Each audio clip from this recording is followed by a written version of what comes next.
শরীয়তপুরে ১০০ শয্যার সদর হাসপাতালে অভিযান ব্যাপক ও নিয়মের অভিযোগ পেয়েছে দুদক। রুদ্রবার্তার প্রতিনিধি পাঠানো প্রতিবেদন ও ভিডিও চিত্র নিয়ে বিস্তারিত। নানা অনিয়মের অভিযোগের ভিত্তিতে মঙ্গলবার ৩১শে ডিসেম্বর সকাল থেকে দুপুর পর্যন্ত দুদক হাসপাতালের রন্ধনশালা, ফার্মেসি, বিভিন্ন ওয়ার্ড এবং স্টোর তদন্ত করে।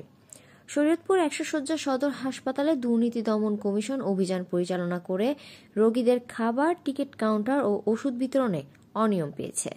দুদকের সময় দেখতে পায় রোগীরা নিম্নমানের খাবার এবং পরিমাণে কম পায়। নিয়মিত রোগীদের ১৫০ গ্রাম মুরগির মাংস সরবরাহ করার কথা থাকলেও পাওয়া যায় মাত্র ১ টুকরো ৩০ গ্রাম। হাসপাতালে ফার্মেসিতে ওষুধেও অনিয়ম পায় দুদক। এছাড়া টিকিট কাউন্টারে প্রতি টিকিট ৫ টাকা নেওয়ার কথা থাকলেও নিচ্ছে ১০ টাকা করে। এ সময় মাদারীপুর সমন্বিত জেলা কার্যালয়ের উপসহকারী পরিচালক সাইদুর রহমান অপু অসন্তোষ প্রকাশ করে দৈনিক রুদ্রবার্তাকে বলেন, দুর্নীতি দমন কমিশন ১০৬ টোল ফ্রি কলের মাধ্যমে শরীয়তপুর ১০০ শয্যা সদর হাসপাতালের বিভিন্ন অনিয়ম সম্পর্কে আমরা জানতে পারি। পরে হাসপাতালের রন্ধনশালা, ফার্মেসি, বিভিন্ন ওয়ার্ড এবং স্টোর তদন্ত পরিচালনা করি। এ সময় রোগীদের খাবার, টিকিট কাউন্টার ও ওষুধ বিতরণে অনিয়ম পেয়েছি।